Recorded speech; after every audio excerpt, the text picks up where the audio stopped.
করেছে আমাকে তায়েফের জমিনে রক্ত মুবারক ফেলতে ফেলতে পিঠ মুবারক লাল কইরা ফলাইছে। এর বিনিময়ে আমি কিছুই চাই না, আমি চাই শুধুমাত্র আমার আহলে বাইতের মহব্বত।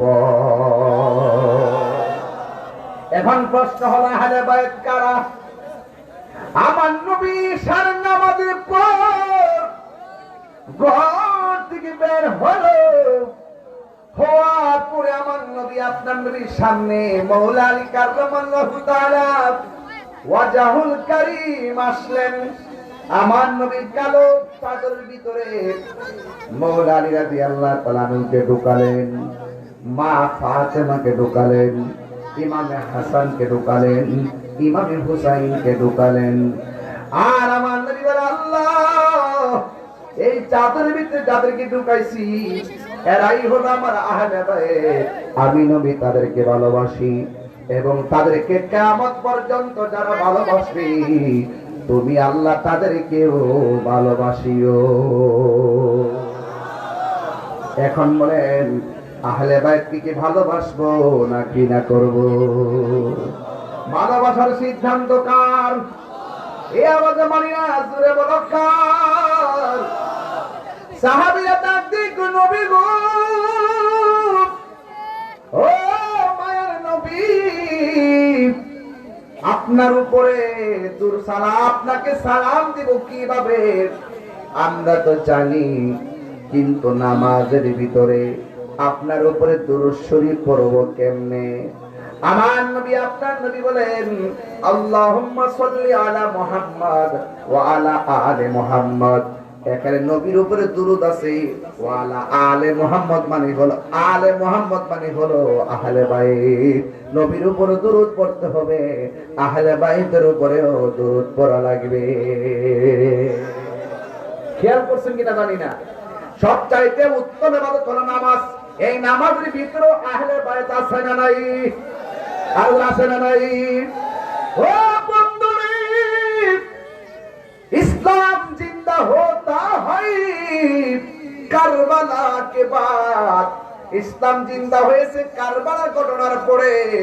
গাছের গোড়ায় পানি দিলে গাছ যেমন সতেজ হয়, যখন কেউ ইসলামের নাম নিশানা মুছতে চায়, তখন যখন প্রেমিক গলা থেকে জমিনে রক্ত ঝরায়া দেয়, ইসলাম আবার জিন্দা হয়ে যায়। এই রক্ত দিতে রাজি আছেন না নাই? আর রাজি আছেন না নাই? এই জন্য আমার নবী আপনার নবী বলেন, মান আহাব্বাল হাসান ওয়াল হুসাইন ফাকাদ আহাব্বানি। যে ব্যক্তি আমার হাসান হুসাইনকে ভালোবাসলো সে যেন আমি নবীরে ভালোবাসলো।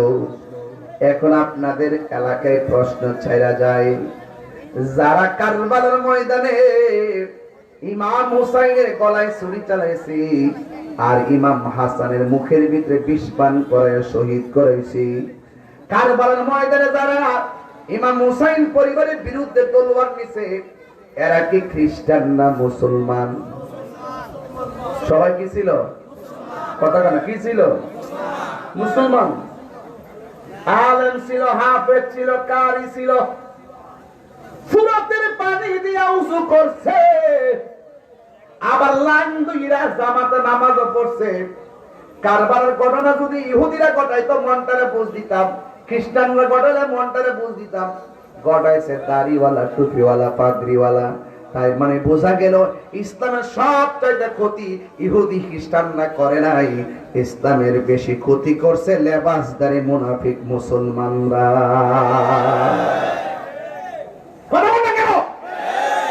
এই লেবাসদারিরা আজকে যখন ফিলিস্তিন আক্রমণ হয়, সকলকে একসাথে পাওয়া যায় না।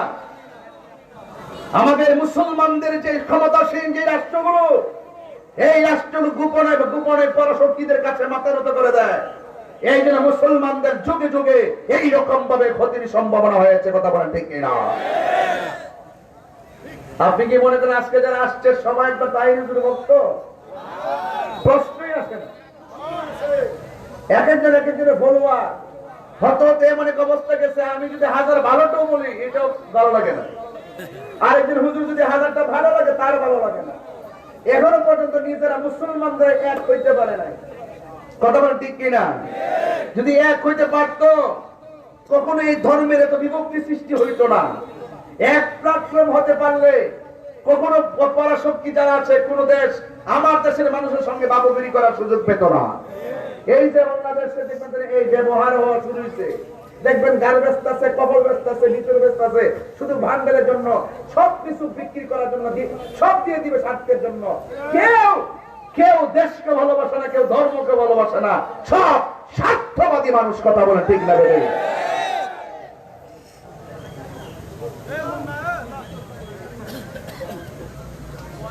আমি পরিষ্কার কথা বলতে চাই, এক হতে হবে।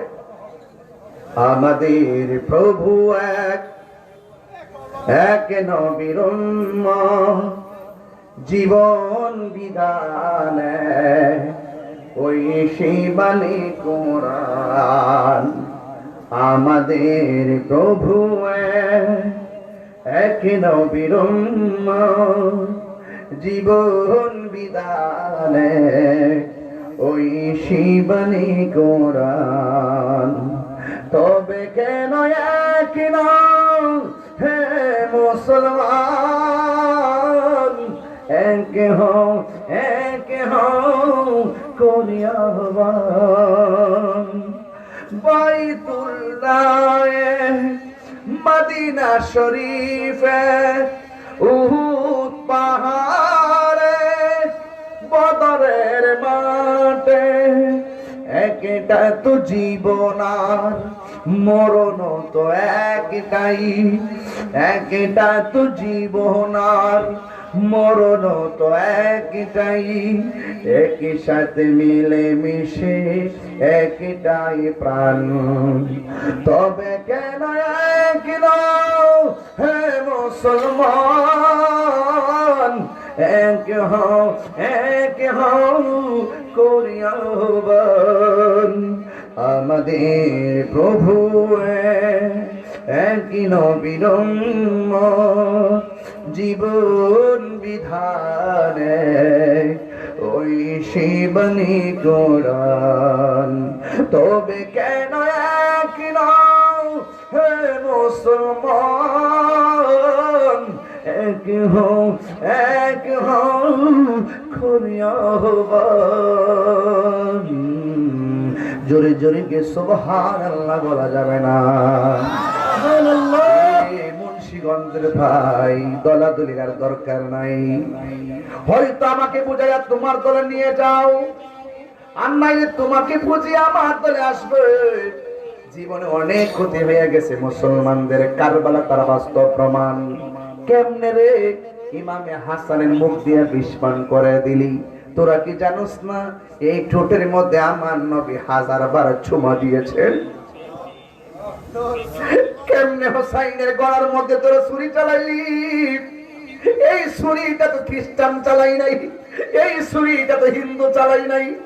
তোরা না ইমাম হুসাইনের পিছনে নামাজ পড়ছস, নামাজ পড়ে কেমনে যে গলার মধ্যে নবী চুমা দিছি ওই গলায় কেমনে তোরা ছুরি চালাইলি মুসলমান হইয়া? যুগে যুগে মুসলমানদের সবচাইতে বেশি ক্ষতি করছে একমাত্র লোভের কারণে। লোভ ছেড়ে দিতে হবে, লিল্লাহি ওয়া লিরাসূল, আল্লাহ এবং নবীর জন্য নিজের জীবনকে কোরবান দিতে হবে। ইস,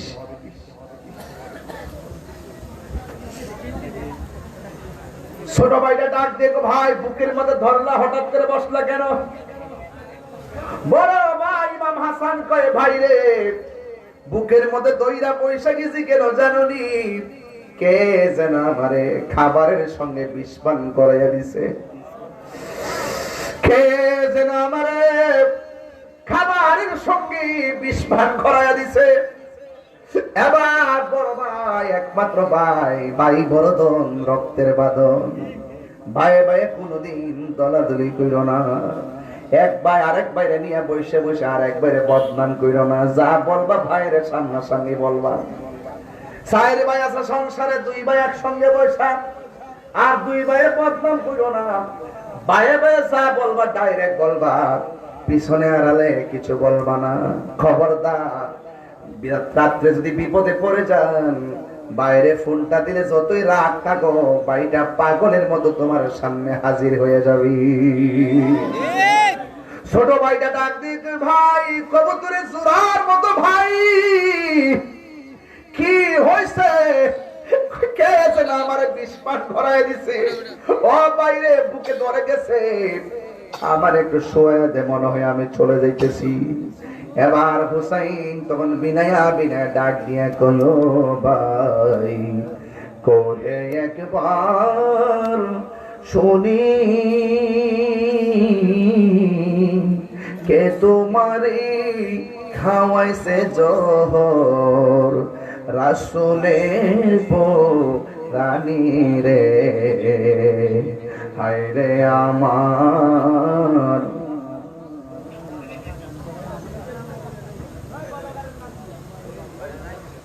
হায় রে আমার সোনার চন্দ্রমণি। এই বড় ছোট ভাই কয় বড় ভাই রে, ও ভাই কেমনে যাও লিয়া,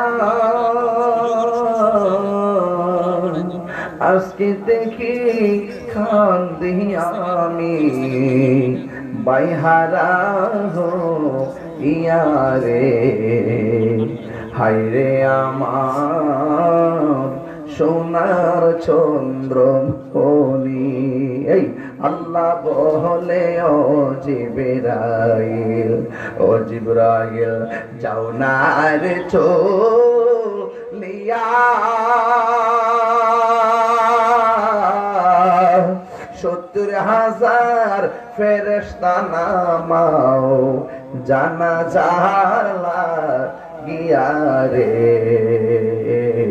হায়রে আমার সোনার চন্দ্রমণি, হায়রে আমার সোনার চন্দ্রমণি। আকাশে কান্দে বাতাসে কান্দে, কান্দে দরিয়ার পানি,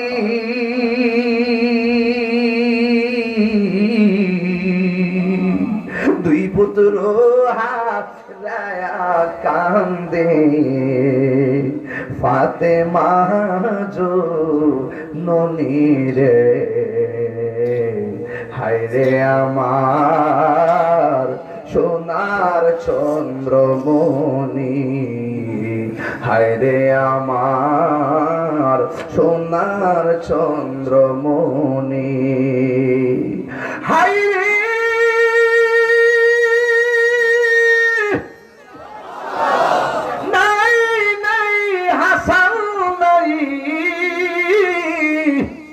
অথচ ইমাম হাসান জান্নাতের সর্দার, কথা কোন ঠিক কিনা? এবার হুসাইনকে একলা পাইছে কারবালার ময়দানে, আপন জন একের পর এক শহীদ করে ফেলাইছে মুনাফিকরা, কথা কোন ঠিক কিনা? কেমনে তোরা ছুরি চালাইলি রে, ওই বেঈমান, হ্যাঁ বেঈমান, কেমনে ছুরি চালাইলি? আবার বেহেশতে যাইবা হুসাইনের সামনে, চাবিটা নিয়ে দাঁড়ায় থাকবো জান্নাতের গেট, কথা বল ঠিক কি? ইমাম হুসাইন রাদিয়াল্লাহু তাআলা আনহুর একটা সন্তান, যার নাম ইমাম আলী আকবর, বড়টা আলী আকবর ডাক দিয়ে কি, বাবা ওরা আমরা দাওয়াত করে আইনা কি আচরণ করতেছে দেখেন না। দেখবেন, আপনারা দেখবেন অনেক মানুষ মেহমানকে মূল্যায়ন করতে জানে না। এটা হলো এজিদের চরিত্র। কার চরিত্র?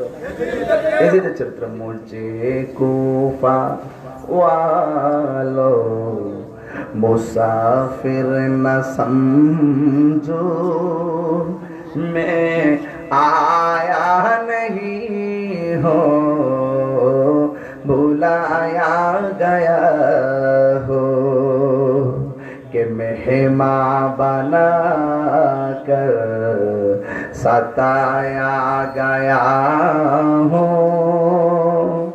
मैं रोया नहीं हो रुलाया गया हो, खुदा जाने कैसी मेज़बानी बहादुर पियासो कहीं बंद पानी मुकद्दर में है हौज़ कौसर का पीना मैं प्यासा नहीं हो पिलाया गया हो मुझे को फ़वालो मुसाफिर न समझो मैं आया नहीं हो बुलाया गया हो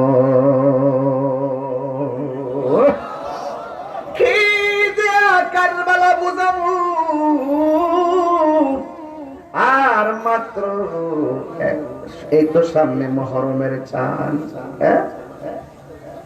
হায় হায় মুহররমের চাঁদ এসে গেছে এই মুহররমের চাঁদ সাধারণ কোনো চাঁদ নয় হ্যাঁ খুব মনোযোগ দিয়ে শুনবেন ইমাম হুসাইন রাদিয়াল্লাহু তাআলার সন্তান আলী আকবর নাই নাই ইমামে আলী আসগর নাই জয়নাল আবদিন জেলখানার মধ্যে বন্দী কি একটা অবস্থা ইমাম হুসাইন কই শহর বানো গো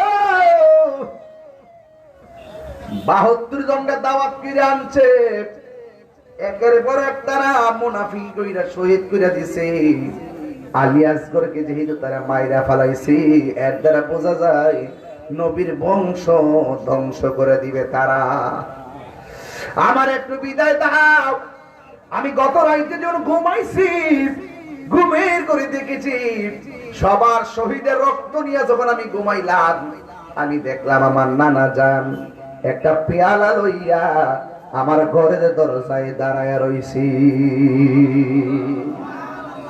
আমার আর বুঝতে বাকি নাই গো শাহাদাতের নজরের রক্ত মুবারক আমার নবী পিয়ালের মধ্যে নেওয়ার জন্য হাজির হয়ে গেছে আমারে বিদায় দিয়ে দাও এবার জৈনবরে ডাকছেন জৈনব হলো ইমাম হুসাইনের বোন সখিনা হইল কন্যা ডাক দিয়া কয় জৈনব একটা কথা কইয়া দিয়া যাই আমার জৈনাল রে দেখা রাইক্য সুবহানাল্লাহ করে গেলে কেন একমাত্র সন্তান না সব শেষ ওই আমার জৈনবরে দেখা রাইখো ওই মুহূর্তে ইন দি মিন টাইমে ইমাম হুসাইন রাদিয়াল্লাহু তাআলা ওয়াজ তিনটা লাগাইলেন ঘোড়াটা লইছে দুলদুল ঘোড়া লইয়া রওনা হইয়া গেছে আর সখিনারে বলছে সখিনা আমি যদি শহীদ হইয়া যাই মন খারাপ কইরো না গো সখিনা এবার সন্তান আর স্ত্রী আর বোনকে বইলা বিদায় হইয়া গেছে ঘোড়া লইয়া কারবালার জমিনে যখন গেছে যাওয়ার পরে বিয়াদবরা হাজার হাজার ইমাম হুসাইনকে তারা ঘের দিয়ে ফেললো এমন ভাবে ঘেরাও করে ফেলাইছে আপনারা একটু জবান খুলে বলুন ইমাম হুসাইনের গায়ের ভিতরে গায়ের জোর না বেলায়েতের জোর বেলায়েতের জোর কি জোর আরো জোরে কি জোর বেলায়েতের জোর ওই বেলায়েতের জোর নিয়ে তিনি যুদ্ধ শুরু করলেন তারপরেও তো অনেক দিন ধরে পানি পান করে না খাবার খাইতে পারে না আপনজনদের রক্ত শরীরটা দুর্বল ঈমান বড় তাজা এরপরও তিনি যুদ্ধ চালাইতে শুরু করলেন ঘোড়াটারে এমন ভাবে ক্ষতবিক্ষত করলো এমন ভাবে ক্ষতবিক্ষত করেছে ইমাম হুসাইন ঘোড়া থেকে মাটিতে পড়ে গেলেন একটা বিয়াদব আয়েশা ইমাম হুসাইনের বুকের মধ্যে চাপ দিয়া বসে গেছে ডাক দিয়া বলে ও মুসলমান রে তোরা কেমন মুসলমান কোন বুকের মধ্যে তোরা বসলি চাপ দিয়া আমি হুসাইনের বুক থেকে নাইমা যা কারণ আমার বুকটা হাজার বার আমার নানা জানের সিনা মুবারকের সঙ্গে ঘষা লাগছে আল্লাহু আকবার নাইমা যা আর ওরা ডাক দিয়ে হুসাইন এখনো সময় আছে আত্মসমর্পণ করো ইমাম হুসাইন কই তোরা চিনস্তি আমি কেডা আমি হইলাম মা ফাতেমার বেটা, যে মা ফাতেমা জান্নাতের রমণীদের সরদারিনী। তোরা চিনুসনি আমি কেডা? আমি হইলাম রহমাতুল আলামিনের কলিজার টুকরা নাতি। জান দিব কিন্তু আমি ঈমান দিব না। তোরা আমার রক্ত ঝরাইবি আর আমার জন্য আল্লাহ শাহাদাতের সুদা রেডি রাখতেছি। এবার তারা ধাক্কা মেরে নিচে ফালাইয়া দিয়ে বসে গেছি। ইমাম হুসাইন রাদিয়াল্লাহু তাআলা ডাক দিয়ে বলে, এ পৃথিবীর মানুষ, আমার তোরা মারবি অসুবিধা নাই, তবে আমার একটু নামাজের সুযোগ দে, আমি 2 রাকাত নামাজ আদায় করব। জোরে কোন কয় রাকাত? এই নামাজ আমার দরকার আছে না নাই? এই আওয়াজে মানি না, জোরে বলো আছে না নাই? 2 রাকাত নামাজ খুব তাড়াতাড়ি পড়ছেন।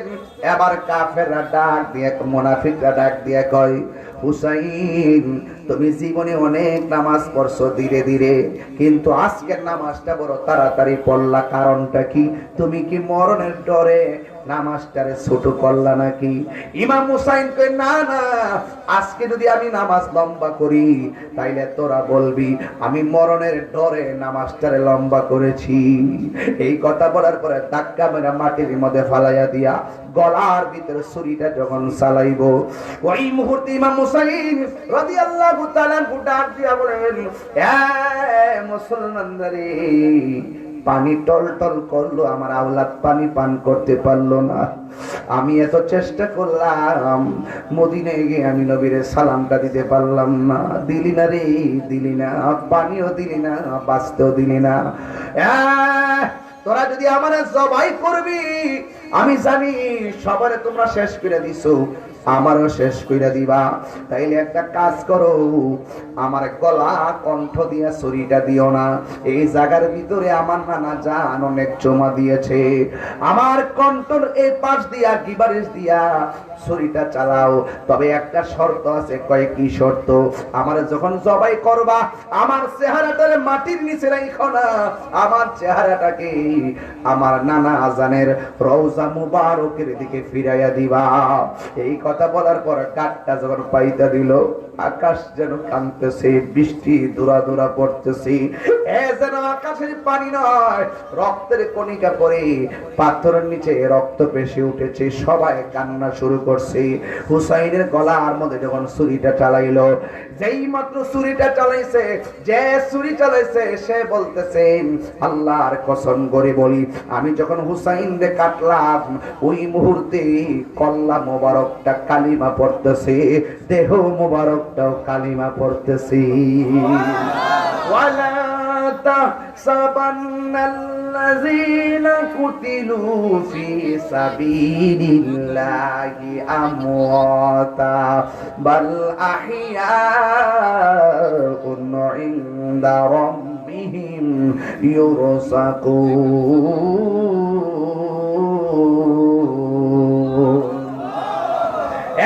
বন্ধুগণ, আল্লাহর পথে যারা জীবন দেয় এরা মরা না, এরা হলো জিন্দা। এবার একটা বর্ষার মাথার ভিতরে ইমাম হুসাইনের মাথা মোবারক করে নিয়ে ঢুকাইয়া ফেলাইছে। আল্লাহু আকবার বলেন না কেন? আপনি কি মনে করতেছেন বর্ষার মাথার কত নৃশংস মুনাফিক হতে পারে? মুসলমান কত নৃশংস হতে পারে? আপনাকে মারবে, আগুন দিয়া পুড়বে, আড্ডি হুড্ডি এই যে দেহ থেকে বিচ্ছিন্ন করে ফেলবে। মুসলমান এত চরিত্র বদ্দার চরিত্র হয়ে গেছে। কথা বলেন ঠিক কি না?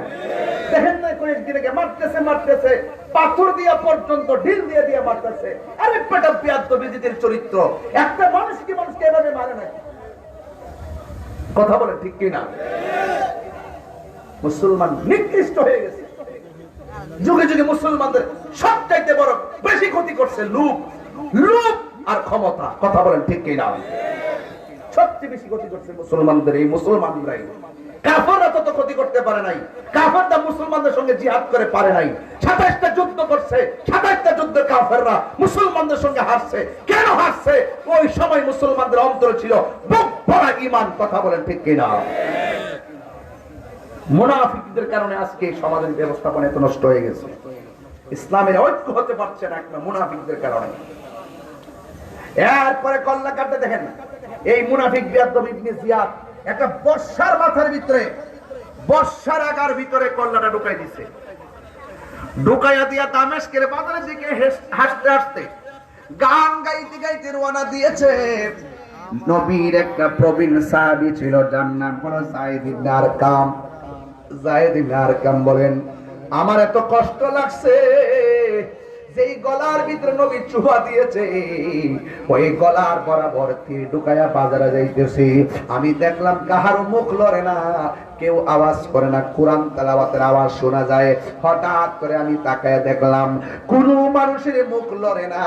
হঠাৎ করে দেখলাম ইমাম হুসাইন কাটা কল্লা লইয়া জবান দিয়া সূরা কাহফের কোরআনের আয়াত তেলাওয়াত করতেছি। আল্লাহু আকবার, আল্লাহু আকবার। বলুন, আল্লাহর পথে যারা জীবন দেয় তারা কি জিন্দা না মরা? জিন্দা। ওয়ালামা তাকুলু লিমান ইউকতালু ফি সাবিলিল্লাহি আমওয়াত। আল্লাহু আকবার, আল্লাহু আকবার। বাল আহইয়াউ ওয়ালাকিন লা তাশউরুন।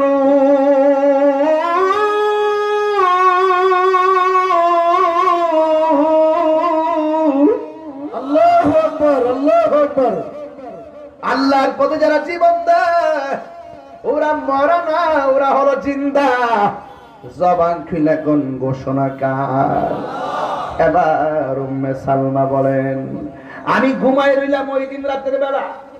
ঘুমের করে দেখলাম আমার নবী আমার ঘরে আসছে। আয়েশা ডাক দিয়া, উম্মে সালমা, আমি তোমারে দুনিয়া থেকে বিদায় হওয়ার আগে একটা বোতল দিয়ে গেছিলাম, মনে আসেনি? উম্মে সালমা স্বপ্নে কয়ে মনে আছে। ওই বোতলের ভিতরে কিছু মাটি দিয়েছিলাম, মনে আসেনি? কয়ে জি মনে আছে। আমি একটা কথা কইছিলাম, এই মাটিগুলা যেই দিন রক্ত হইয়া যাবে ওই দিন মনে করবা আমার হুসাইন শহীদ হয়ে গেছি। আল্লাহু আকবার। কয় জি মনে আছে। কয় উম্মে সালমা একটা বার দেখো না মাটিগুলা রং কি? উম্মে সালমা কয়, নবী গো, মাটির খবর নিব পরে, আগে বলেন না আপনার দাড়ি মোবারকে কেন মাটি লেগে আছে? আগে বলেন না আপনার দাড়ি মোবারকে কেন মাটি লেগে আছে? আপনার শরীর মোবারকে কেন মাটি লেগে আছে? উম্মে সালমা কয়, ইয়া রাসূলুল্লাহ, আপনার মাথা মোবারকে চুল মোবারকে মাটি লেগে আছে। আমার নবীকে, হে উম্মে সালমা, যখন আমার হুসাইন রে কারবালার জমিনে যখন শোয়া দিছি, কারবালার জমিনে যখন শোয়া দিছে, ও উম্মে সালমা, আমার নাতি হুসাইন যখন শরীর নিচে থাইকা নানা গো করে আমার ডাক্তার মারছে, আমি আর মদিনায় থাকতে পারি না। আল্লাহু আকবার। আমি আর মদিনায় থাকতে পারি নাই। আমার নাতিরে কারবালার জমিনে